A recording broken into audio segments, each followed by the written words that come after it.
Friends, जैसे कि हम सेशन की शुरुआत कोई भी जिसकी भी जो भी शेयरिंग है आप अपने हैंड रेज करें, क्योंकि शेयरिंग से दूसरे लोगों को भी बहुत बहुत बेनिफिट होता है। जो भी आपकी शेयरिंग है, जैसी भी शेयरिंग है, आप हैंड रेज करें अपना डिजिटल हैंड। नवीन दुबे जी, अपने आप को अनम्यूट करो और बोलो। हेलो जी दुबे जी, हेलो। बोलिए। हाँ भैया, आवाज आ रही है मेरी? आ रही है। मेरी आवाज आ रही है क्या? आ रही है हाँ सर। भैया, नमस्कार, सबको नमस्कार। नमस्कार। मेरा नाम नवीन दुबे है। भैया, लास्ट वीक की एक शेयरिंग है, मतलब एक सेल मैंने किया था। एक पार्टी से 4 लाख रुपए का रेगुलर प्रीमियम उमंग से आया। बहुत बढ़िया। थैंक यू भैया, थैंक यू अरे भैया, थैंक यू। क्या इसके बोला पीछे मैं आप, थोड़ा थोड़ा सा वो। हाँ, वही बताएं। बिल्कुल बिल्कुल वही बता रहा हूँ मैं, बिल्कुल वही बता रहा हूँ। ये सेल भैया बहुत सिंपल और इजी सेल था। बेसिकली क्या, हमारे एक अंकल जी हैं, तो उनसे काफी मतलब साल भर से मैं टच में था, तो हाल चाल लेते रहता था। तो इन कोविड में उनसे पिछले करीब मई से मेरा उनसे बातचीत नहीं हो पा रहा था, मतलब वो फोन नहीं उठा रहे थे मेरा। तो मुझे पता चला कि अंकल जी बीमार हैं, तो मैं किसी के थ्रू उनसे फिर फोन से बात किया और मैंने पूछा, अंकल जी आपका हालचाल क्या है? और मैं तो बड़ा परेशान था और ईश्वर से यही प्रार्थना करता था कि आपके स्वस्थ जीवन की और लंबे आयु की मैं आपसे ईश्वर से प्रार्थना कर रहा था, और मैं बड़ा चिंतित था, आपसे बात नहीं हो पा रही थी। तो अंकल जी रियल में परेशान थे कोविड से, उनको जो है काफी सीरियस हॉस्पिटल में थे 5-6 महीने से। तो उन्होंने बोला कि बेटा, मेरा बेटा भी तुमसे बात करना चाहता था, वो भी तुम्हारे बारे में पूछ रहा था। तो मैंने कहा ठीक है अंकल जी, एक बार बात कराइए। तो बात कराने से बेटा बोला उनका कि एक बार नवीन जी आ जाइए, एक बार दोबारा आपसे कुछ हम इन्वेस्टमेंट के बारे में बात करना चाहते हैं। तो मैं गया, एक्चुअली इनसे, इनके बेटे से एक बार पहले भी मैं मिल चुका था। तो इनकी ह्यूमन लाइफ वैल्यू के हिसाब से मैं उनको 5 करोड़ का 20-25 करोड़ का बीमा बताया था मैंने, उनके एचएलवी के हिसाब से। तो वो चीज उनके दिमाग में थी। तो जब मैं गया मिलने के लिए, तो उन्होंने ऑलरेडी माइंड में उनके था कि मुझे, तो उन्होंने बोला नवीन जी मुझे इतना बड़ा बीमा तो नहीं कराना जितना आपने बताया था, लेकिन हाँ मैंने उनको उमंग की प्रेजेंटेशन दी थी। तो उन्होंने कहा कि अभी फिलहाल हम पेंशन के हिसाब से कुछ कर लेते हैं थोड़ा बहुत, और बाकी चीजें फिर हम आपसे बाद में बात करेंगे। तो एक पॉलिसी उन्होंने अपने लिए 50 लाख का उमंग लिया और वाइफ के लिए 40 लाख रुपए। इससे बड़ी बात है कि दोनों पॉलिसी नॉन मेडिकल स्पेशल में थी, क्योंकि दोनों जो है अच्छी कंपनी में जॉब करते थे, हस्बैंड वाइफ। तो एक रिलेशन के बेसिस पे ये पॉलिसी और इमोशन के बेसिस पे पॉलिसी भी, कि हाँ ना तो कोई रिबेट की बात भी नहीं, कुछ भी, मतलब कोई ऑब्जेक्शन नहीं आया। बड़ा सिंपल सेल था, बस एक इमोशन और कनेक्टिविटी के हिसाब से ये सेल हुआ। और इसमें एक चीज और मैं साथ में जोड़ूंगा। एक्चुअली वो रहते थे गुड़गांव, तो मैं घर से 11 बजे उन्होंने टाइम दिया था, तो मैं थोड़ा सा टाइम लेके निकला कि मैं 9 बजे घर से निकलूंगा तो मैं 11 बजे 1.5 घंटे का टाइम में पहुंच जाऊंगा। उन्होंने टाइम भी मात्र 1 घंटे का ही दिया था, 1 घंटे के बाद मेरी कॉल स्टार्ट हो जाएगी, फिर मैं नहीं कर पाऊंगा। लेकिन 1.5 घंटे का टाइम रहता, मैं फिर भी 2 घंटे पहले गया, लेकिन जाते जाते भी मतलब मुझे लगता कि 10 मिनट लेट ही हो गया। तो मुझे एक चीज और मैं जोड़ना चाहूंगा साथ में, कि जैसे हमें एफपीआरटी में ही सिखाया गया है कि कहीं भी जाओ, अगर 1 घंटे का टाइम है, जैसे चेतन साहब कहते हैं कि अगर 1 घंटे का टाइम है, 10 बजे कोई बंदा बुला रहा है, तो तुमको वहां पे 9:30 बजे पहुंचना चाहिए। तो ये चीज मैं आधा घंटा पहले का टाइम लेके चला, तो इसलिए मैं वहां मतलब समय से पहुंचने की कोशिश किया। दूसरा, एफपीआरटी में जो चीजें रेगुलर सिखाई जाती हैं कि हरकत में बरकत है। और एक चीज और चेतन साहब या अधिकतर ये आप जो गुरुजन लोग बताते हैं कि भाई या तो तुम पार्टी के पास रहो या अच्छे जो सक्सेसफुल एजेंट के पास रहो। तो इसी दौरान मैं पिछले वीक पता काफी दिन से मैं एक हमारे बहुत अच्छे एजेंट है धर्मपाल जी के ऑफिस में गया था, जस्ट ये सेल से 2-3 दिन पहले। तो वहां धर्मपाल, मैं बड़ा परेशान था, तो धर्मपाल जी से कहा सर थोड़ा बताइए क्या है कैसे। तो वहां जाने से पहले बस जल्दी में इसको बात को जल्दी से खत्म करता हूँ। तो वहां मैं देखा धर्मपाल जी की एक बात बड़ी अच्छी लगी साहब की, वो मुझे 5-7 मिनट तक वहां मतलब पहुंचने के बाद भी मेरे से कुछ बात नहीं किया, उन्होंने चुपचाप बैठे थे, मतलब साइलेंस। तो मुझे थोड़ा सा ये लगा कि मैंने कहा क्या बात धर्मपाल भैया एकदम चुप हैं, कुछ बात नहीं कर रहे हैं। तो 5-7 मिनट के बाद बोले, तो वो चीज मैंने सीखी, इसलिए मैं शेयर कर रहा हूँ। तो उसके बाद जो है कहे और बताइए, बड़ा बड़ा अच्छे से उन्होंने स्वागत किया और बहुत अच्छी अच्छी बातें बताई। तो मैंने कहा भैया ये चुप क्यों थे आप 5-7 मिनट? तो उन्होंने कहा कि मैं बीच बीच में ना मेडिटेशन करता हूँ, साइलेंस रहता हूँ, क्योंकि हम लोग का काम इतना निगेटिविटी का है और इतना एक है, तो मैं बीच बीच में अपनी एनर्जी को बूस्टअप करने के लिए मैं 5-7 मिनट 10 मिनट साइलेंस रखता हूँ। तो वो चीज मैं धर्मपाल भैया से सीख के आया। तो मैं भी अपने काम में डेली जब भी हमें स्ट्रेस हो जाता है, थोड़ा एनर्जी डाउन होता है, तो मैं भी 5-7 मिनट साइलेंस में रखता हूँ। तो ये चीज मैंने धर्मपाल भैया से सीखा, तो इसलिए मैंने सोचा कि ये चीज मैं सबको बताऊं तो शायद सबको काम आएगा। और बस लास्ट मिनट और बोलता हूँ कि ये जो मैं कॉल में गया था, अपने साथ अपने एक दोस्त को लेके गया था, जिससे मेरी बड़ी हेल्प हो गई थी, क्योंकि हमारे जो पार्टी है उनके साथ में जाने के बाद उनकी कुछ सर्विसिंग की भी कॉल आ गई। तो सर्विसिंग की कॉल आ गई, तो हमारे एजेंट में हमारे साथ में हमारे मित्र सुमन दादा थे, सुमन मजूमदार। तो वो सर्विसिंग का कॉल एक और आदमी रहने से सर्विसिंग का काम भी फटाफट जो है, उन्होंने कहा कि आप छोड़िए, मैं सर्विसिंग का काम फटाफट इनका देख लेता हूँ, क्या है मैच्योरिटी वगैरह थी। तो इसके लिए मैं अपने सुमन भाई को भी बहुत बहुत धन्यवाद करता हूँ। और बहुत सारी चीजें भी शेयरिंग करने का, लेकिन मैं आप लोगों का समय बहुत ज्यादा नहीं लूंगा। और thank you FPRT, thank you sir, thank you so much, thank you. बहुत बहुत धन्यवाद नवीन जी शेयरिंग के लिए, बहुत अच्छी शेयरिंग थी आपकी और ऐसे ही काम करते रहो। अब सुबोध पंडित जी का हाथ हैंड रेज है जी। नमस्ते। नमस्ते सर, मैं 1 मिनट में जबरदस्त शेयरिंग एक करना चाहता हूं। लोन लायबिलिटी के बिहाफ में मैंने क्लोज किया पॉलिसी और उसका प्रीमियम 1,25,000 है, रिटर्न ऑफ प्रीमियम के बेस पे। तो क्या हुआ फ्रेंड्स, उन्होंने एक लोन ये फाइनल किया था, एक होम फ्लैट फाइनल किया, एग्जिस्टिंग क्लाइंट थे। तो मैं बोला कि उसमें लोन का लायबिलिटी है क्या, वो आप लिए हैं क्या? वो बोला कि नहीं, वो तो नहीं लिया हूँ, वो कंपनी नहीं देती है। हम बोले व्हाई नॉट यू प्लान, और इसके बाद फ्रेंड्स मैंने उनको लोन लायबिलिटी के बिहाफ में क्लोज किया। Thank you. बहुत बढ़िया सुबोध जी, बहुत बढ़िया। एनीवन एल्स, और कोई है? आप अपना हैंड नीचे कर दीजिए सुबोध जी। राजेश भाई, और कोई है क्या जिनकी शेयरिंग है? और कोई नहीं है। ठीक है, मुझे 30 सेकंड चाहिए। बोलिए सर, बोलिए। Most welcome sir. मैं आज एक बड़े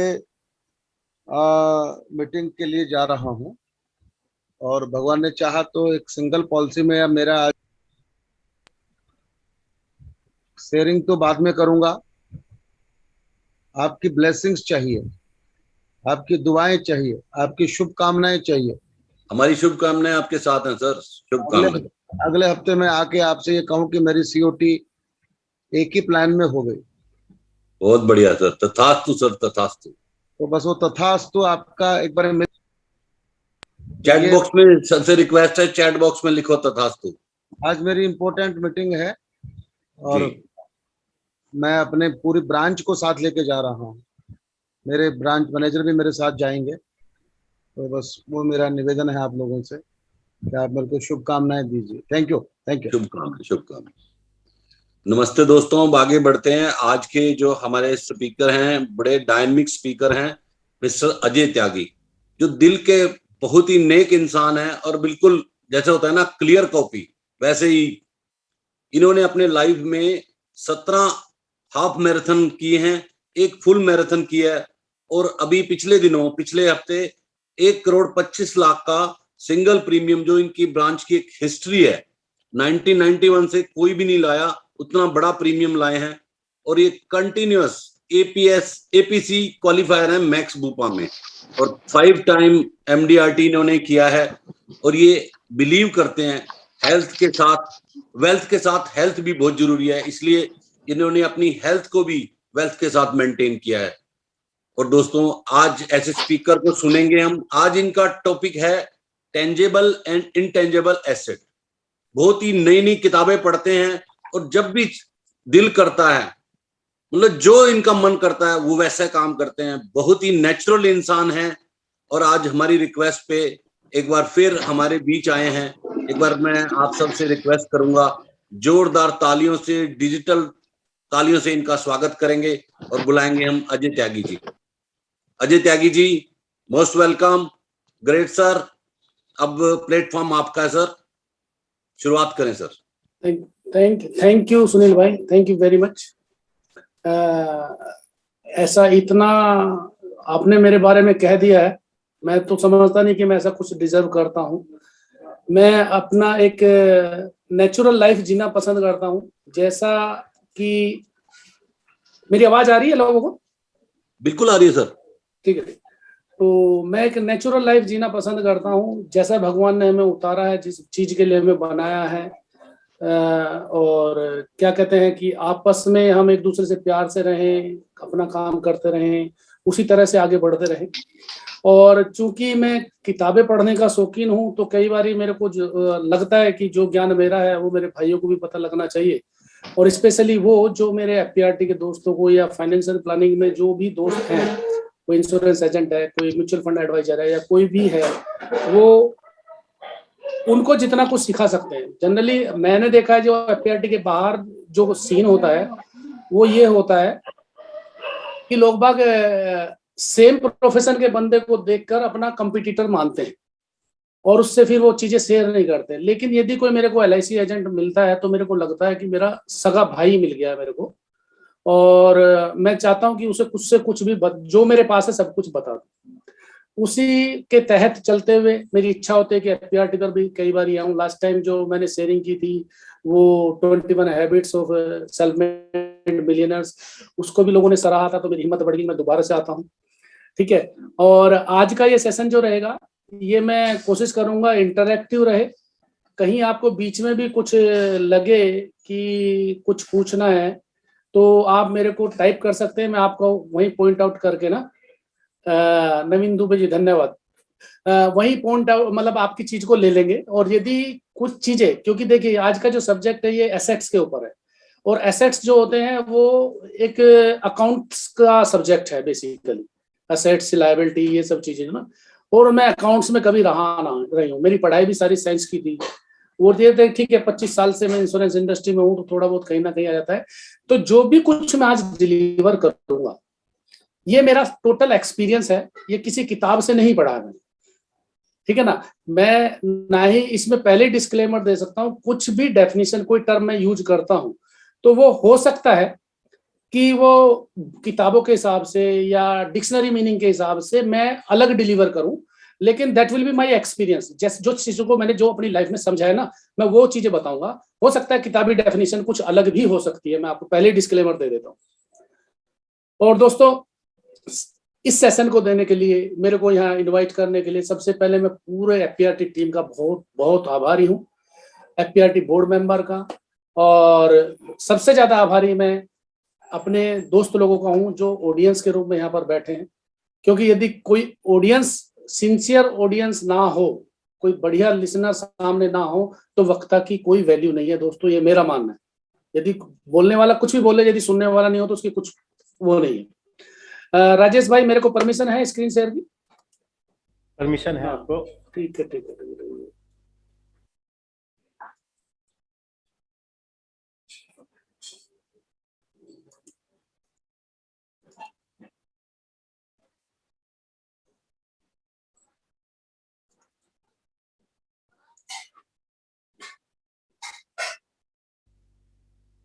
मैं शेयर करूं?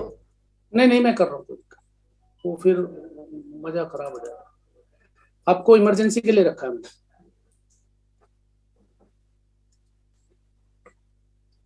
मेरी स्क्रीन विजिबल है? विजिबल है। थैंक यू वेरी मच दोस्तों। मैंने प्रयास करा इस बार थोड़ा डिजिटलाइज होने का, क्योंकि हम अपने आप को चेंज करते रहते हैं और हम बात करते हैं, हमें एडेप्टेशन हमारी होनी चाहिए नई नई चीजों के लिए। तो that's why this time I came with you in front of you with the PPT. और इसमें मेरे बेटे का बहुत बहुत धन्यवाद है, उसने कल बैठ के मेरे साथ जो है ना ये चीजें परसों हमने दोनों ने तैयार की। बात करते हैं एसेट्स की। एसेट्स देखिए, हमारे जो हमारी मीटिंग्स में हमारे प्रोस्पेक्ट जनरली बोलते हैं कि हमारे पास तो बहुत कुछ है, बहुत संपत्ति है, बहुत प्रॉपर्टी है, तो हमें बीमे की क्या जरूरत है। तो उन चीजों को समझने के लिए आज हम उसकी प्रॉपर्टी को समझ के और उसको समझा के कैसे अपना बिजनेस करें, इस बारे में हम कुछ चर्चा करेंगे। ठीक है ना। तो यदि आपको कहीं भी कोई भी चीज, हम बेसिक ये सारा का सारा जो मेरी प्रेजेंटेशन है ये मेरे एक्सपीरियंस के बिहाफ पर है, तो हो सकता है कुछ ऐसे लगे, मैं फिर से डिस्क्लेमर दे देता हूँ। और दोस्तों कुछ भी काम हम करते हैं ना, तो उसके लिए ना हमारे ऑब्जेक्टिव क्लियर होने चाहिए, हमारे उद्देश्य क्लियर होने चाहिए। आज हम यहाँ बैठे हैं 50 लोग यदि हम बैठे हैं, तो 50 आप अपना, यहाँ एक अकेला अजय त्यागी नहीं बैठा है, 50 लोग बैठे हैं, तो 50 घंटे यहाँ पर लग रहे हैं, 50 घंटे लग रहे हैं, तो उनका कुछ उद्देश्य होगा। इसीलिए हमें जो, और यदि हमारे उद्देश्य क्लियर होते हैं तो हमें उस चीज का हम मैक्सिमम फायदा उठा सकते हैं। और यदि हमारे उद्देश्य क्लियर है, जो भी हमारे रिसोर्सेज हैं उनसे हम मैक्सिमम आउटपुट ले सकते हैं, ऐसा हमारा मानना है। तो आज का हमारा जो उद्देश्य है, हमारा उद्देश्य ये है कि हम एसेट को और इस कितने प्रकार के होते हैं इसको पूरी तरह से अंडरस्टैंड करना है। पढ़ना नहीं है, रटना नहीं है, हमें अंडरस्टैंड करना है, हमें समझ में आनी चाहिए। और हमें जो एसेट्स के रियल लाइफ एग्जांपल्स समझने हैं और उनको अपने बिजनेस में या कैसे यूज कर सकते हैं उस चीज को हमें देखना है। और ऐसी कुछ स्ट्रेटेजी हम यहाँ डिस्कस करेंगे, ऐसी कुछ रणनीति हम यहाँ डिस्कस करेंगे, या जो मैं करता हूँ वो मैं आपको साथ शेयर करूंगा कि उसे हम अपने बिजनेस में, अपना लाइफ इंश्योरेंस का बिजनेस बढ़ाने के लिए कैसे कैसे यूज कर रहे हैं, तो क्या कैसे कैसे यूज कर सकते हैं। Is it clear? कोई चैट बॉक्स में लिख सकता है क्या?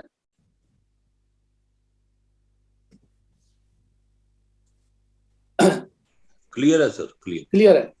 हाँ, तो दोस्तों एसेट होता क्या है? कोई मेरे को इसमें चैट बॉक्स दिक्कत हो रहा है। एसेट होता क्या है? एसेट, संपत्ति को हम एसेट बोलते हैं, ठीक है ना। जो हमारा कोई भी ऐसी वस्तु, व्यक्ति या कोई भी ऐसी नाउन, मैं इंग्लिश वाला वर्ड यूज करूंगा ना, जो हमारे लिए इनकम क्रिएट करता हो, जो हमारी वेल्थ में इजाफा करता हो, हमारी वेल्थ को बढ़ाता हो, उसे हम एसेट बोलते हैं, ठीक है ना। और या कोई भी ऐसी व्यक्ति या ऐसा वस्तु या ऐसी कोई भी नाउन जो भी हमें, जिसका, जो हमारी इनकम क्रिएट करने में हेल्प करता हो, डायरेक्ट ना करता हो, हेल्प करता हो, वो भी हमारा एक एसेट ही होता है।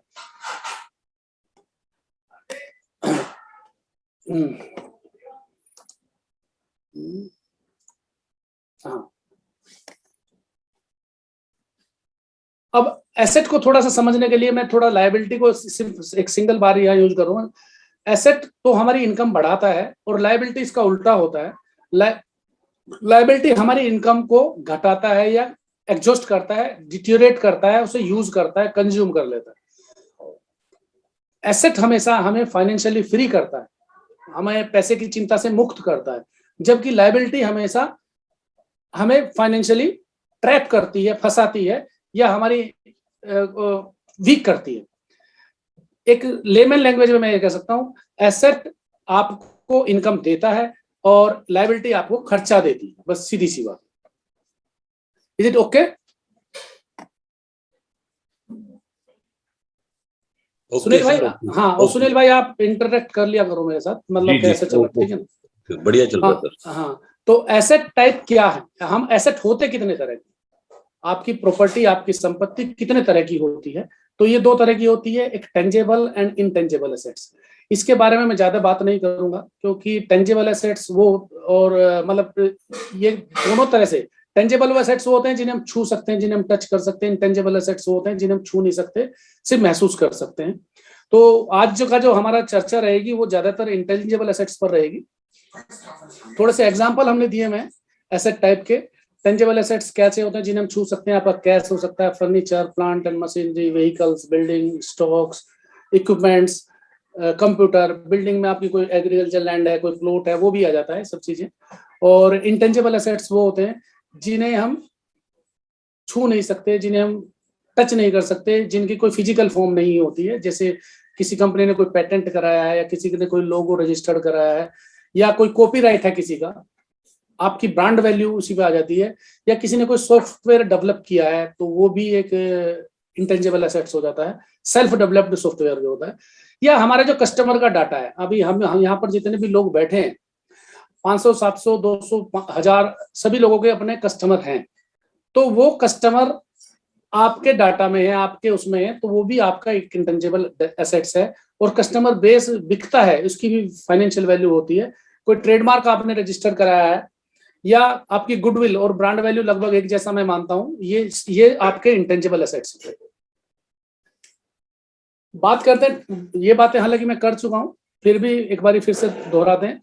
एसेट टाइप, टेंजेबल एसेट्स जो होते हैं सर, वो टेंजेबल एसेट्स की एक फिजिकल फॉर्म होती है।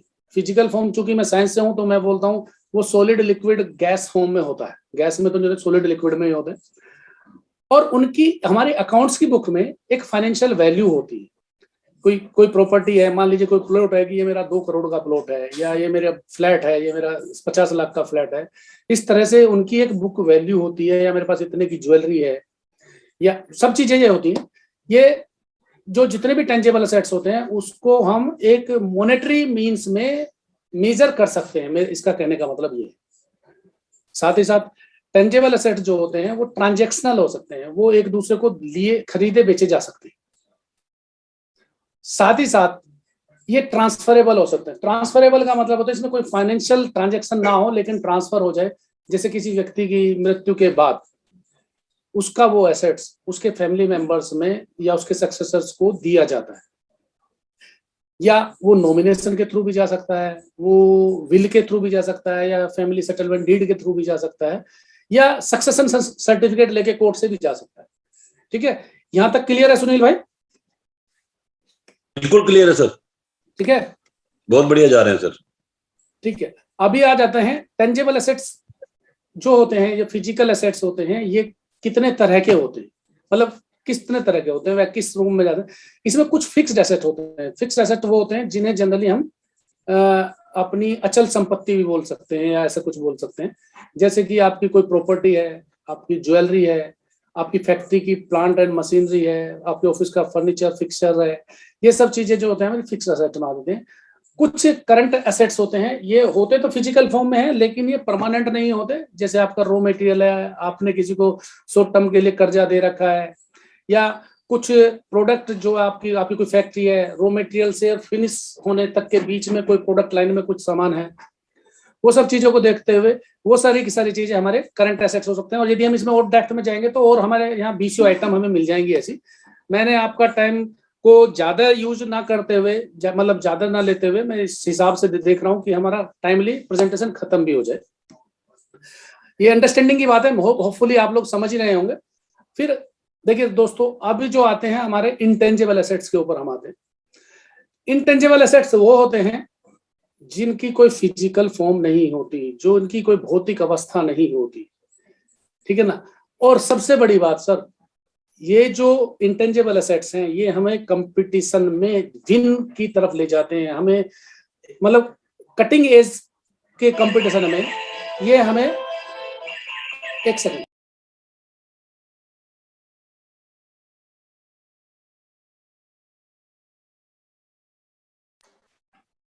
ये हमें कंपटीशन के दौर में हमें एक्सीलेंस की तरफ ले जाते हैं। ये हमारे इंटेंजिबल एसेट्स होते हैं। जब मैं अभी बाद में चर्चा करेंगे डिटेल में तो आपको ये लाइन पूरी तरह समझ में आ जाएगी।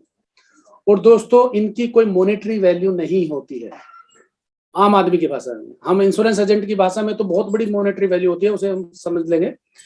और साथ ही साथ इनके ये नॉन ट्रांसफरेबल होते हैं, हम इन्हें किसी को दे नहीं सकते, ना कोई ट्रांजैक्शन के थ्रू ना ट्रांसफर के थ्रू। मैं चूंकि एक देहात से बिलोंग करता हूं तो मेरे को पता है कि जब हम पढ़ते थे तो हमारे गांव के मेरे पिताजी या कोई ताऊ चाचा बड़े बूढ़े ना हमें समझाते थे कि बेटा पढ़ लो के साथ साथ वो एक बात और कहते थे कि जी हर परिवार में 4-4 5-5 भाई होते थे उन दिनों, कि देखो यदि आप पढ़ाई कर लोगे तो पढ़ाई आपकी अपनी है, इस पर कोई राजा टैक्स नहीं लगा सकता, इसे कोई चोर चोरी नहीं कर सकता, और इसे कोई भाई भी बंटवारे में नहीं बांट सकता। इस तरह के एसेट्स होते हैं, ठीक है ना। तो ऐसे सारे एसेट्स होते हैं, ना इन पर कोई टैक्स लगता है, ना इन्हें कोई चोर चोरी करके ले जा सकता है, ना कोई लूट सकता है, और ना ही ये आपसी बंटवारे में मतलब पार्टीशन में इन्हें डिवाइड कर सकता है कोई, चाहे वो आपके पार्टनर्स के साथ हो, चाहे आपके फैमिली सिबलिंग्स के साथ हो।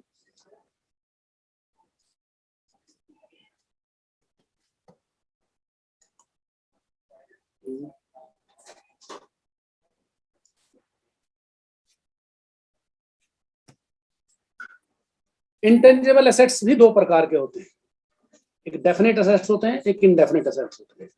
डेफिनेट एसेट्स वो होते हैं जो कि आपके मतलब कहीं पेपर पे रिटर्न होते हैं, जैसे कि आपका कॉपीराइट। कॉपीराइट ऐसे कह सकते हैं कि यदि मान लीजिए आज किशोर कुमार ने कोई गाना गाया किसी फिल्म में अब से 30 साल पहले और आज वो बजता है, तो उसको बजाने का पैसा जो है वो किशोर कुमार की फैमिली को जाएगा ही जाएगा। इस तरह का कॉपीराइट होता है। ऐसी पेटेंट है, बहुत सारी कंपनियां कुछ अपने प्रोडक्ट का पेटेंट करा लेती हैं कि अब 10 साल से पहले इस प्रोडक्ट को कोई बना ही नहीं सकता। तो वो ये चीजें वो देखिए, ये कटिंग एज कॉम्पिटिशन में इसे आगे एक्सीलेंस की तरफ ये चीजें ऐसे ले जाती है। यदि किसी कंपनी ने किसी प्रोडक्ट का पेटेंट करा लिया तो कितना भी कंपटीशन हो, जब उसे कोई बना ही नहीं सकता तो वो अपने हिसाब से बेचेगी ना। ऐसे कॉपीराइट का है, किशोर कुमार का गाना किसी को पसंद होगा तो वो किसी को सुनेगा ही नहीं ना।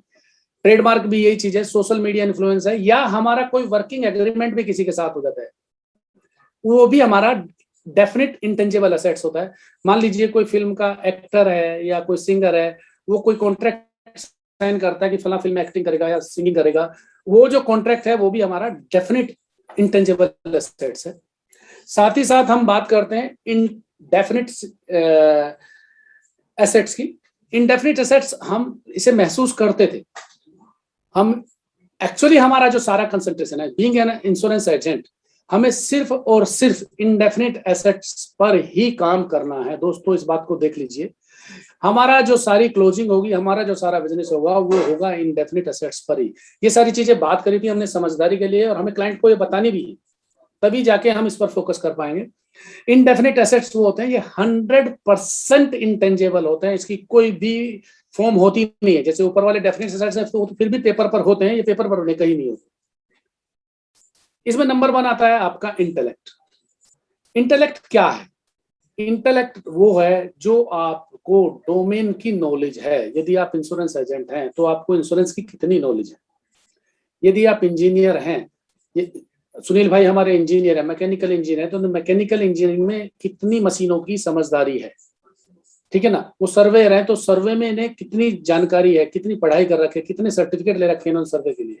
या कोई डॉक्टर है तो उसे ह्यूमन बॉडी का कितनी उसे समझ है, बॉडी के सिस्टम्स होते हैं, डिफरेंट ऑर्गन सिस्टम्स होते हैं, उनकी कितनी समझ है।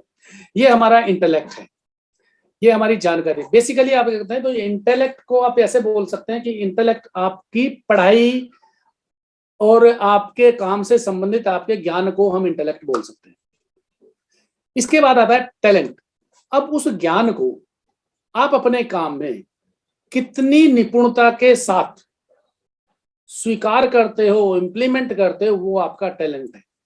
देखिए, एक ही मेडिकल कॉलेज के पढ़े हुए 2 डॉक्टर जब प्रैक्टिस करते हैं तो एक की ज्यादा स्वीकार्यता समाज में हो जाती है, एक की कम स्वीकार्यता समाज में होती है।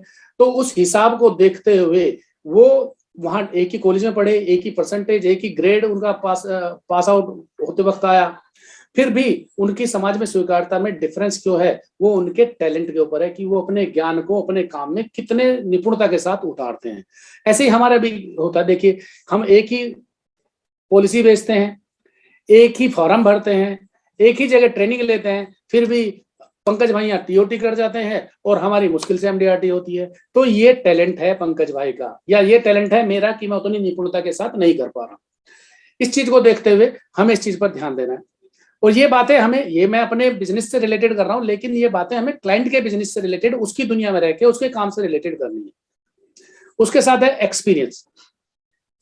एक्सपीरियंस देखिए सर, हमें डोमेन नॉलेज भी है, हमारा इंटेलेक्ट भी मजबूत है, हमारे अपने अंदर टैलेंट भी है, उसके बावजूद भी किसी समस्या का समाधान हम जिस हिसाब से 15 साल पहले करते थे, या हमारी आमदनी जितनी इसी नॉलेज के साथ 15 साल पहले थी, आज डेफिनेटली उससे ज्यादा है, क्योंकि हमें 15 साल का एक्सपीरियंस हो चुका है।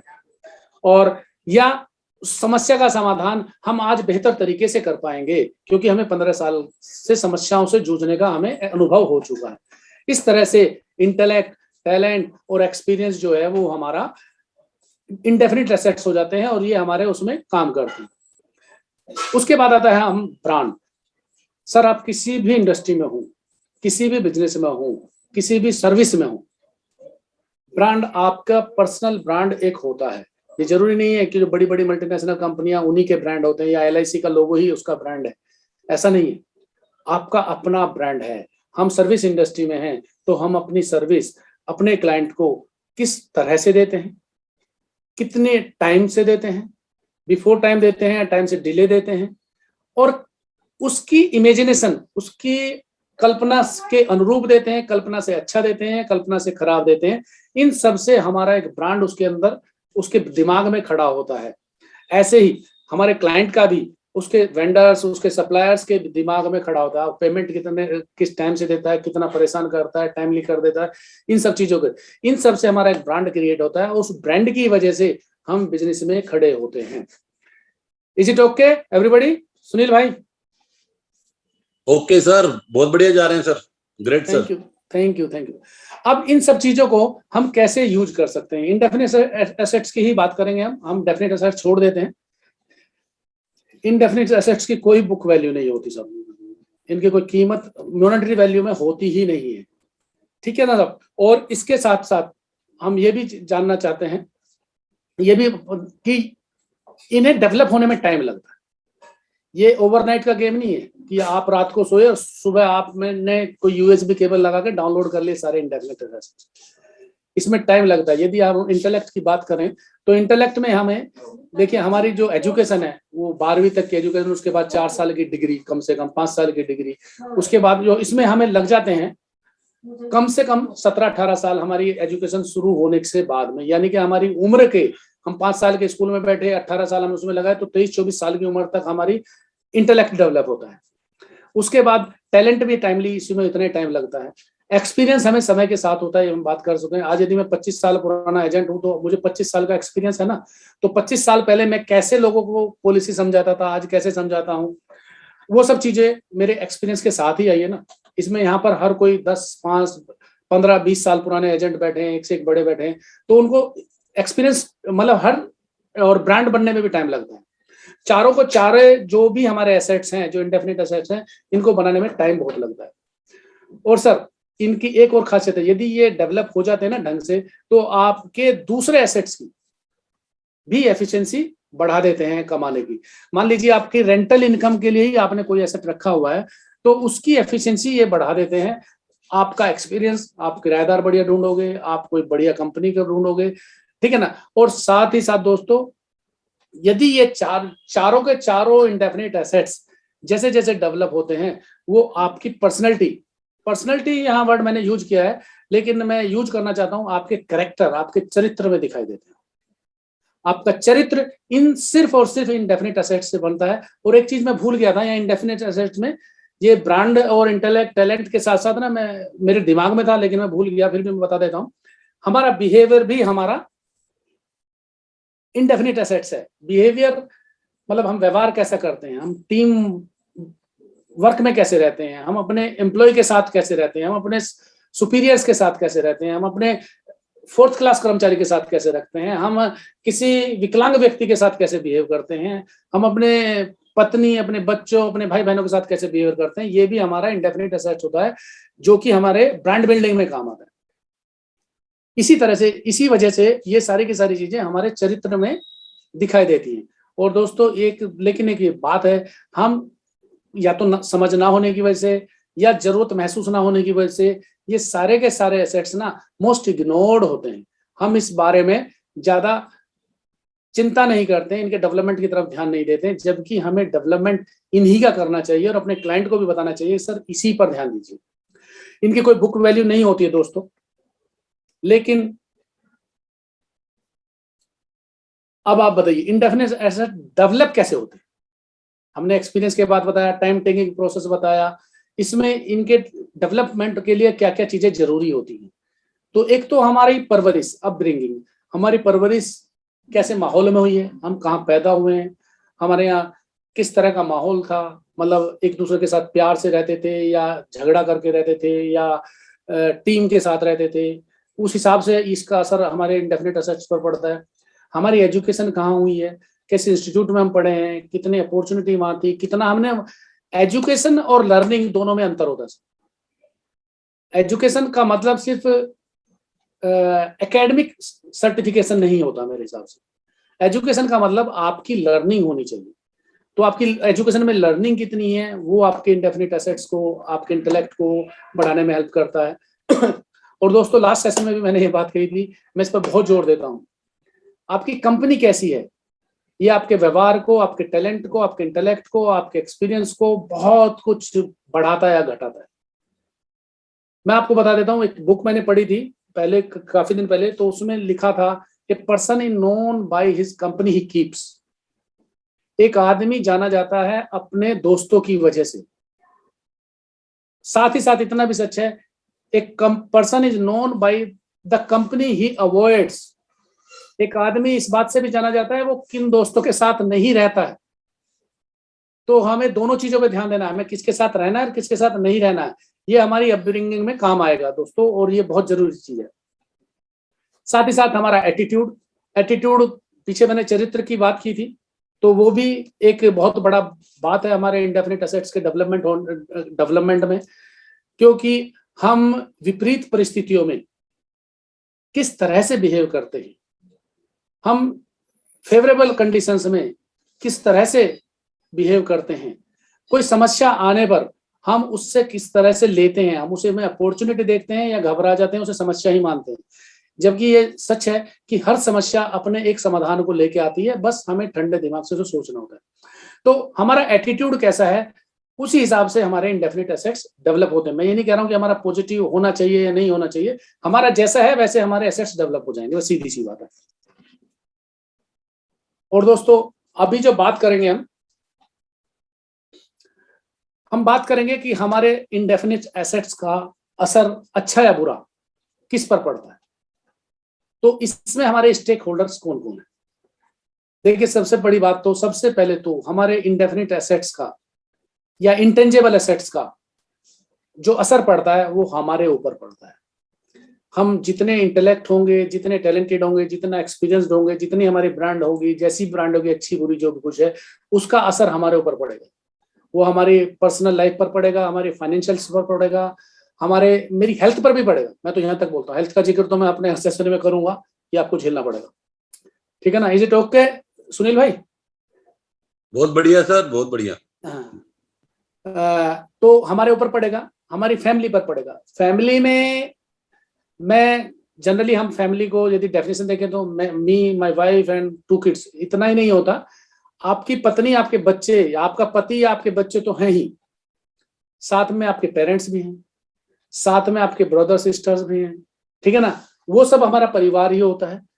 आपके व्यवहार का, आपके इंटेलिजेबल एसेट्स का रिफ्लेक्शन वहां जाता है। देखिए, मैं सीधी सी बात, हम 8 भाई बहन हैं, तो यदि मैं हेल्थ के लिए जागरूक रहता हूं तो थोड़ा सबने ही वर्कआउट शुरू कर दिया, चाहे वो उठ के 15 मिनट वॉक ही करते हैं, लेकिन करते हैं। क्यों? अजय करता है तो हम भी करेंगे, या अजय को डेवलपमेंट हुआ है, अजय में हुआ, तो इस तरह से आपके परिवार में, आपके सिबलिंग्स पर, सब पर असर पड़ता है।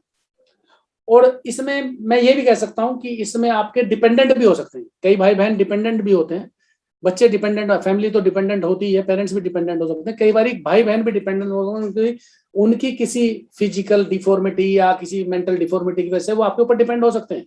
तो वो आपके स्टेक होल्डर हैं, आपके लॉयल एम्प्लॉय साहब।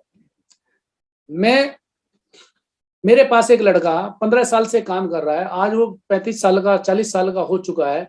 यदि मेरे इंडेफिनिट एसेट्स में कुछ कमी आ जाती है, मेरे इंटेंजिबल एसेट्स में कमी आ जाती है, या मेरी डेथ हो जाती है, तो उसका क्या होगा? ठीक है ना, या हम सभी के पास, या हमारे क्लाइंट्स के पास कोई बंदा जॉब कर रहा है पिछले 25 साल से और वो 50-55 साल का हो चुका है, यदि उसके मालिक को कुछ हो जाता है तो वो कहाँ जाएगा? तो वो भी हमारा इंटेंजिबल एसेट्स में स्टेक होल्डर है, हिस्सेदार है। हमारे क्लाइंट्स, कुछ लॉयल क्लाइंट्स हो सकते हैं जो कि हमारे ऊपर ही डिपेंड है, तो उनके लिए भी हमें कुछ ऐसा करना होगा। ये क्लाइंट्स मैंने अपने लिए भी लिखा है, साथ में अपने कस्टमर्स के लिए भी लिखा है। ये प्रेजेंटेशन हम कस्टमर को भी दे सकते हैं। ठीक है ना सर, आपके भी तो कुछ क्लाइंट होंगे जो आप ही के ऊपर डिपेंड करते हैं। आपके क्रेडिटर्स, जिन लोगों से हमने कर्जा ले रखा है, ये बैंक जो भी कुछ है, ये तो हमारे जो क्या कहते हैं फिक्स एसेट हैं, जो हमारे टेंजेबल एसेट्स हैं, उसको तो ये अपने साथ मतलब कोलेटरल सिक्योरिटी में रखते हैं।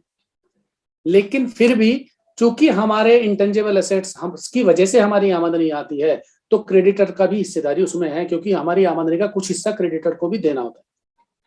साथ में समाज भी, सोसाइटी भी आपके इंडेफिनिट एसेट्स का स्टेक होल्डर हो सकता है। ठीक है ना, क्योंकि अभी आप देखिए जैसे बहुत सारे लोग चैरिटी में बिलीव करते हैं। बहुत सारे लोगों ने कोई गौशाला को या किसी वृद्धाश्रम को या किसी अनाथ आश्रम को या किसी मंदिर को, मस्जिद को, गुरुद्वारे को कोई एक कंट्रीब्यूशन वो देते रहते हैं, भाई 10,000 रुपये महीना देना है, ये देना है, वो देना है। जैसे अभी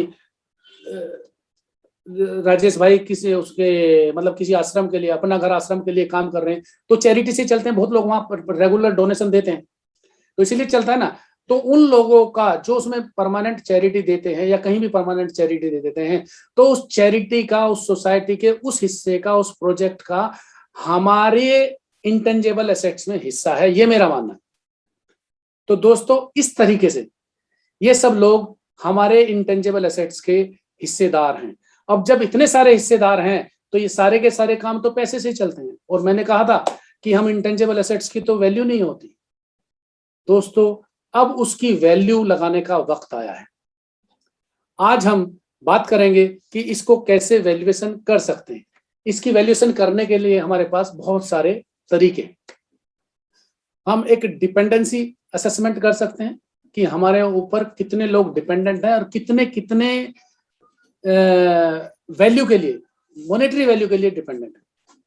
हम अपनी ग्रोथ असेसमेंट कर सकते हैं। आज यदि मैं 48 साल का हूँ, 49 का होने वाला हूँ, तो अगले 11 साल में मैं यदि रिटायर होता हूँ तो 11 साल में मैं कितनी ग्रोथ कर लूंगा, उस हिसाब से अपने इंटेंजिबल एसेट्स के साथ। इंटेंजिबल एसेट्स मैं बार बार रिपीट कर रहा हूँ, हमारा इंटेलेक्ट, हमारा टैलेंट, हमारा एक्सपीरियंस, हमारा ब्रांड, इन चारों के साथ मैं कितनी ग्रोथ कर जाऊंगा, इसका असेसमेंट, इसका अनुमान लगाकर हम उसकी वैल्यूएशन कर सकते हैं। मॉनेटरी वैल्यू, यहां मैं मॉनेटरी वैल्यू की बात करूं, या रिक्वायरमेंट असेसमेंट। डिपेंडेंसी से थोड़ा सा अलग है रिक्वायरमेंट असेसमेंट, कि मेरी जरूरत कितनी है या मेरी जरूरत कितनी पूरी हो जाएगी मेरे इस इंटेंजिबल एसेट्स के साथ। तो उस चीज को देखते हुए उसका भी हम असेसमेंट कर सकते हैं अपने क्लाइंट के साथ बैठकर, पेन और पेपर लेकर, इन सब चीजों के लिए। साथ ही साथ हम रिस्क असेसमेंट भी कर सकते हैं। आपकी लाइफ पर कितना जोखिम है इस सारी वैल्यूएशन के साथ, आपके ऊपर लोग कितने डिपेंड हैं, आपको कितनी ग्रोथ हो कर सकते हो, आपकी कितनी रिक्वायरमेंट है, इस सब रिक्वायरमेंट को निकाल के हम उसे बता सकते हैं कि भाई आपको इतने का रिस्क है। और यदि हम, क्योंकि हम सारे यहाँ लाइफ इंश्योरेंस एजेंट भी बैठे हैं, तो हम यहाँ एक नॉर्मल भाषा में उसको बोल सकते हैं कि आपकी ह्यूमन लाइफ वैल्यू इतनी है। दोस्तों यदि ये समझ में आया है तो मेरे को यहाँ पर सुनील भाई आपसे कुछ चाहिए इनपुट। बहुत बढ़िया जा रहे हो sir, God bless you sir. बहुत ही डीप सेशन लिया आज आपने, मजा आ गया सर। ठीक है, आगे बात करते हैं। अब सॉल्यूशन की बात पे आ जाते हैं। कोई भी वैल्यूएशन, मान लीजिए एक नॉर्मल सा आदमी भी यदि 50,000 रुपए महीना कमाता है, तो उसकी वैल्यूएशन निकल के आएगी तो 1 करोड़ से ज्यादा की निकल के आएगी, जो 50,000 रुपए महीना कमा रहा है। ठीक है ना। अब 1 करोड़ का यदि आपने कोई एसेट क्रिएट करना है या प्रोटेक्ट करना है, तो उसे आपको 1 करोड़ की ही एफडी लगानी पड़ेगी, 1 करोड़ की ट्रांजैक्शन करनी पड़ेगी, 1 करोड़ का प्लॉट खरीदना तो 1 करोड़ ही देना पड़ेगा। लेकिन हमें कोई ऐसा प्रोडक्ट चाहिए कि हमें 1 करोड़ का एसेट खड़ा हो जाए, हमारे इंटेंजिबल एसेट्स को कंपनसेट कर दे, हमारे इंटेंजिबल एसेट्स को कंपनसेट कर दे, ऐसा कोई हमारे पास प्रोविजन होना चाहिए और इन्वेस्टमेंट उसमें मिनिमम हो। तो दोस्तों इसे बोलते हैं लीवरेज एसेट। कभी लीवरेज एसेट की भी बात करूंगा। मैं आपको बताता हूं, ऐसा सिर्फ एक ही इंस्ट्रूमेंट दुनिया में है जो मिनिमम इन्वेस्टमेंट के साथ मैक्सिमम कंपनसेशन देता है, that is only life insurance, life insurance and life insurance. तो इसी बात पर ये हम क्वेश्चन आंसर्स की तरफ आ जाते हैं। मेरा सेशन खत्म हुआ, होपफुली मैंने थोड़ा 5 मिनट पहले खत्म कर दिया है ताकि क्वेश्चन आंसर्स के लिए कुछ निकल जाए। नहीं तो बहुत बढ़िया सेशन था सर, और पूरा चैट बॉक्स भर गया आज आपके सेशन के लिए, लोग बहुत तारीफ कर रहे हैं। Thank you very much, thank you very much. हाँ, अब जिस भाई का वेरी गुड, बहुत बढ़िया त्यागी जी, बहुत बढ़िया, बहुत बढ़िया। मेरा निवेदन ये है कि एक बार 30 सेकंड के लिए सबको ओपन किया जाए और सबका फीडबैक चैट बॉक्स के बदले लोग जो चाहे बोलें। हेलो, मैं स्क्रीन शेयर स्टॉप कर सकता हूँ? बहुत बढ़िया त्यागी जी, वंडरफुल कंटेंट, बहुत बढ़िया बोला। एक बार 30 सेकंड के लिए सबको ओपन कर दो। इन्फॉर्मेशन अच्छी ना। शानदार सर, शानदार, बहुत बढ़िया, बहुत बढ़िया, बहुत बढ़िया, जबरदस्त सर, आपका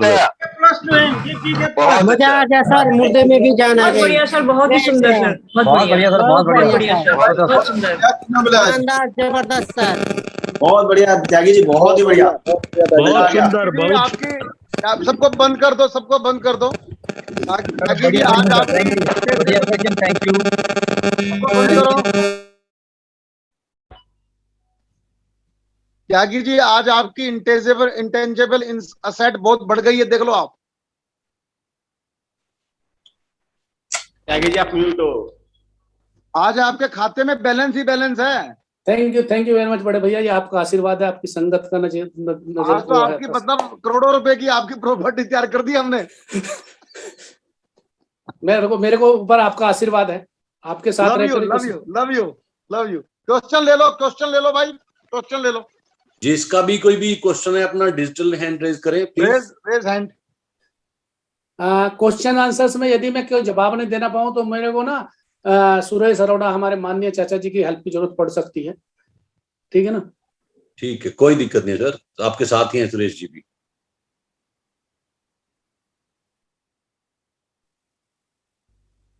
किसी का कोई क्वेश्चन ही नहीं है, सब फर्स्ट क्लास, आपने इतना अच्छा सिखाया सबको। अरे आप इतना अच्छा बोले हो, सवाल कोई छोड़ा ही नहीं आपने यार। सर आंसर ही इतना अच्छा हुआ कि क्वेश्चन का जगह ही नहीं है। क्वेश्चन का जगह ही नहीं है। अच्छा मैं एक क्वेश्चन करता हूँ अजय जी से। अजय जी, जब आप इस सब्जेक्ट को लेते हैं तो कैसे शुरुआत करते हैं क्लाइंट के साथ? थोड़ा सा जी बहुत बढ़िया क्वेश्चन है सुबोध भाई, बहुत बढ़िया। सुबोध जी ये बहुत प्रैक्टिकल क्वेश्चन है। ये वैसे तो हमारी कोई भी हमारे जो प्रेजेंटेशन में कोई भी चीज फिक्स नहीं होती है, पर्सन टू पर्सन चेंज होती रहती है, पर मैं यहाँ से शुरू करता हूँ। देखिए सर, हम जब आप पहले तो एसेट की डेफिनेशन हम उनको बता देते हैं, हर आदमी को पता होती है, इसमें कोई ऐसी बात नहीं है, फिर भी हम बताते हैं। साथ में ये बोलता हूँ कि सर जब तक आप पढ़ते थे तब तक आप अपने पेरेंट्स की लायबिलिटी थे। लायबिलिटी का मतलब आप उनकी इनकम को खा रहे थे या कंज्यूम कर रहे थे, जो भी वर्ड अच्छा लगे बोल सकते हैं। जैसे ही आपने कमाना शुरू किया आप अपने पेरेंट्स के एसेट हो गए, ठीक है ना? तो एसेट्स वो इनकम क्रिएट करता है और आप धीरे धीरे आप बढ़ते गए, आपकी शादी हो गई, आपके बच्चे हो गए, तो आप इस एसेट्स की वैल्यू बढ़ती चली गई। उसमें ये सारी चीजें क्यों बढ़ गई तब हम बताते हैं कि इसमें ये क्योंकि आप इंटेंजेबल एसेट्स हो। और इंटेंजेबल एसेट्स किस वजह से बढ़ता है? वो बढ़ता है हमारे इंटेलेक्ट, टैलेंट, एक्सपीरियंस और ब्रांड। ये चारों चीजें आपके जहन में, सबकॉन्शियस माइंड में होनी चाहिए कि कहीं भी टेप रिकॉर्डर का बटन दबे तो सुबोध जी ना शुरू हो जाने चाहिए 15 मिनट के लिए उसमें, ठीक है ना? तो ये चीज आएंगी, आपके 1 to 1 करेंगे या प्रैक्टिस करेंगे अपने, मतलब आपको यदि लगता है क्लाइंट के साथ आपको, तो अपने किसी दोस्त को पकड़ लो। मतलब हम शुरू में क्लाइंट के साथ नहीं कर सकते, दोस्त के साथ रिहर्सल कर लो, एजेंट दोस्त के साथ, उसका भी ज्ञान बढ़ जाएगा, आपका भी बढ़ जाएगा। तो इसी तरह से करते हैं और जब वो बात आ जाती है तो फिर उसमें शुरुआत हो जाती है। बहुत अच्छा। Thank you very much. अरे आज त्यागी जी बैठे हैं, जिसका भी कोई क्वेश्चन जो भी आ रहा है ध्यान में आप पूछें, ये एक तो प्रैक्टिस हो जाएगी सभी लोगों की।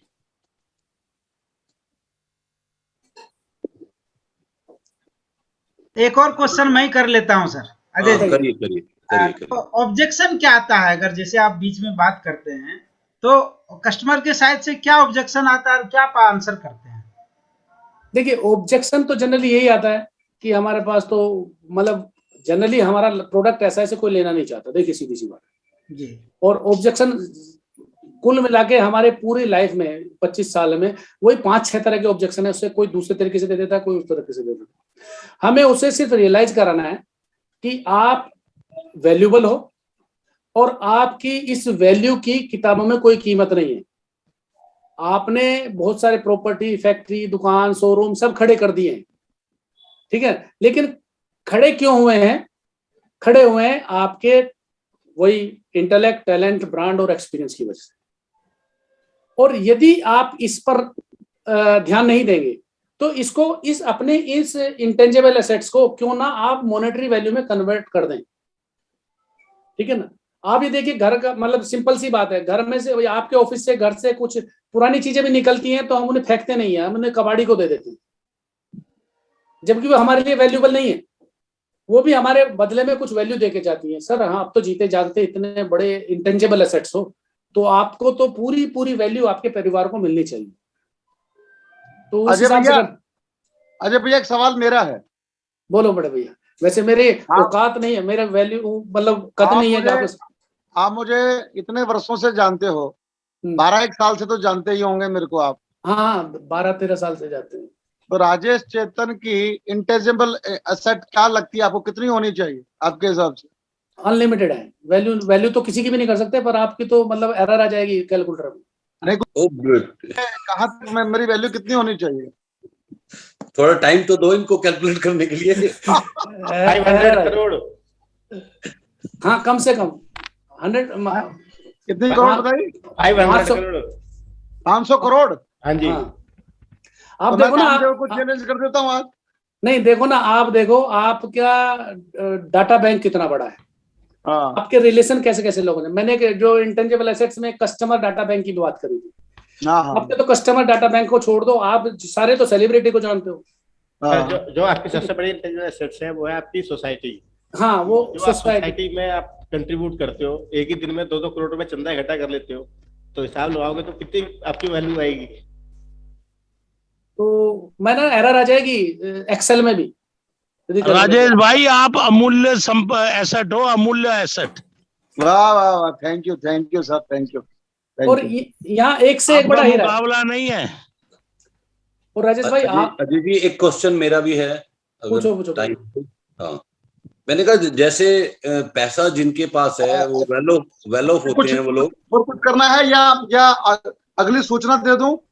नहीं अभी एक क्वेश्चन सुनील टैंक का, आपको 2 मिनट में आप आ जाइएगा प्लीज। हाँ ले लो। अजय भाई एक क्वेश्चन आता है, जो वेल ऑफ होते हैं और वेल ऑफ इसलिए होते हैं कि वो अच्छा कमा रहे होते हैं, और जब भी कभी इंश्योरेंस की बात आती है वो कह रहे हैं यार इतना कमा दिया, अगर मैं निकल भी गया तो क्या करना है, बच्चों के लिए बहुत बड़ा खड़ा कर दिया अमाउंट, और इतना भी खा लें तो भी बहुत है, अब मुझे आगे किसके लिए करना है? आप इसमें एक बात कर सकते हैं, ये बात पहले भी मतलब मैंने 10 साल पहले एक बात की थी, पॉलिसी बड़ी बेची थी उन दिनों, क्या 3.5 लाख रुपए का प्रीमियम लाया था ना, वो बहुत बड़ा होता था 2010 के आसपास। जी तो यही ऑब्जेक्शन आया था, तो मैंने कहा सर फिर ठीक है, बहुत अच्छी बात है, आप वेल टू डू हैं, आपको आमदनी के और भी 4 सोर्सेज हैं आपके बिजनेस के अलावा, फिर भी आप डेली तैयार होके टाइम से उठ के वॉक करके तैयार होके ऑफिस क्यों पहुंच जाते हो 10 बजे? जी तो वो कह रहे यार काम तो करना है, कुछ तो करना ही है, काम तो करना है। मैंने कहा सर काम कुछ और कर लो ना, बिजनेस से तो आमदनी आती है। जब उनके बात से मैं सहमत नहीं हुआ ना, तो उन्होंने बोला आप ही बताओ क्या करना, क्या इसका जवाब क्या है? तो मैंने कहा सर आप इसलिए आते हो कि आप एक रेगुलर रूटीन में इसलिए हो कि आप अपनी फैमिली में कुछ वैल्यू ऐड कर सको जी, डेली बेस पे आप कुछ वैल्यू ऐड कर सको। मैं नहीं कहता कि आप कमाने के लिए आते हो, लेकिन वैल्यू एडिशन के लिए आते हो, और वो वैल्यू एडिशन आपके इंटेंजिबल एसेट्स की वजह से। उन दिनों मैंने इंटेंजिबल एसेट वर्ड नहीं यूज किया था, वो इंटेंजिबल वो वैल्यू एडिशन आपकी वजह से मैंने ये बोला था। जी बहुत बढ़िया सर। और तो उस इंटेंजिबल एसेट्स को ज्यादा वैल्यू एडिशन के लिए यूज करो ना सर, सीधी सी बात है।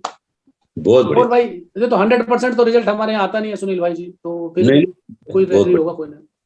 अभी ना एक इम्पोर्टेंट अनाउंसमेंट राजेश भाई करने वाले हैं। मेरी आप सब पार्टिसिपेंट से एक रिक्वेस्ट है, यदि आपको अच्छा लगा हो तो हमारे जितने भी चारों एफपीआरटी के ग्रुप है ना, उसमें इसकी अपनी फीडबैक जरूर दीजिएगा। That will be much motivational for me. Thank you very much. वो सभी लोगों के लिए अच्छा है, क्योंकि इतना बड़ा प्लेटफॉर्म है, हमारे 600 के करीब सब्सक्राइबर हैं, और जबकि यहाँ पे 50-100 के करीब ही लोग आते हैं, उन लोगों को इस प्लेटफॉर्म की वैल्यू ही नहीं पता लग रही है। और आप सबसे मेरा हम्बल रिक्वेस्ट है, ज्यादा से ज्यादा लोगों तक पहुंचो और इसकी सब्सक्राइबरशिप बढ़वाओ, ताकि ज्यादा से ज्यादा लोगों के बीच में फायदा हो। आज अजय त्यागी जी ने चाहे 1 घंटे का सेशन दिया है, लेकिन इस 1 घंटे के सेशन के पीछे पूरा उनका 1 हफ्ते की मेहनत और 25 साल का एक्सपीरियंस साथ लगा है। तो दोस्तों ऐसे ही एफपीआरटी का हर मेंबर जिसको जो अच्छा लगता है, कंट्रीब्यूट करना चाहता है, वो इस प्लेटफॉर्म पे आ सकता है। जिसने भी जो अपनी लाइफ में अचीव किया है आके शेयर कर सकता है। और ये बहुत अच्छा प्लेटफॉर्म जा रहा है। इसके लिए जो सोच हमारे राजेश चेतन जी ने रखी थी पिछले 4 साल पहले, 2016 से ये शुरू हुआ था, बहुत बड़ी सोच रखी थी और बहुत बढ़िया काम कर रहे हैं राजेश चेतन जी। जो भी अच्छी चीजें होते हैं इस प्लेटफॉर्म पर लाते हैं। एक बार जोरदार तालियों से हम राजेश चेतन जी का और अजय त्यागी जी का और अतुल जैन जी, जो इसके लिए लगातार हमेशा लगे रहते हैं सर। और आप सबसे रिक्वेस्ट है, इसकी सब्सक्राइबरशिप जैसे बढ़ सकती है उसके लिए आप सब लोग मेहनत करें, क्योंकि जब हम सोसाइटी को कुछ देते हैं ना, वही बातें हम बोल रहे हैं, वही बातें दूसरे बोल रहे हैं, किसी का काम हो रहा है, किसी का नहीं हो रहा, लेकिन वो काम तभी होता है जब हम कुछ ना कुछ देने की भावना रखते हैं। दोस्तों, मैं अब राजेश चेतन जी को इनवाइट करूंगा वो सूचना के लिए। प्लीज राजेश भाई आप आए और बताएं सबको। Thank you very much, thank you very much. सबसे पहले तो अजय त्यागी जी के लिए मेरे पास शब्द नहीं है। एक डायमंड हमारी सूची में सम्मिलित है और हमें एहसास नहीं था कि इतना बड़ा स्पीकर आज हमारी टीम में है। मैं उनका अभिनंदन करता हूं, उनको धन्यवाद देता हूं, भगवान से प्रार्थना करता हूं कि वो यूं ही FPRT के काम को आगे बढ़ाते रहें। साथियों, एक बहुत ब्रेकिंग न्यूज है। BIMTECH Birla institute of management, एक बार फ्लायर शेयर कर दीजिए, फ्लायर शेयर कर दीजिए, व्हाट्सएप ग्रुप में है। BIMTECH Birla institute of management जो इंश्योरेंस एजुकेशन का मेरे हिसाब से सबसे बड़ा सेंटर है इंडिया का। मेरे दोनों बेटे वहीं से इंश्योरेंस पढ़ के आए हैं और आज बड़े बड़े जॉब को छोड़कर वो ब्रोकिंग कंपनी उन्होंने खोलने का निर्णय कर लिया है। तो इस बिमटेक ने हमारे ट्रेजरर श्री अतुल भैया, शेयर करो ना,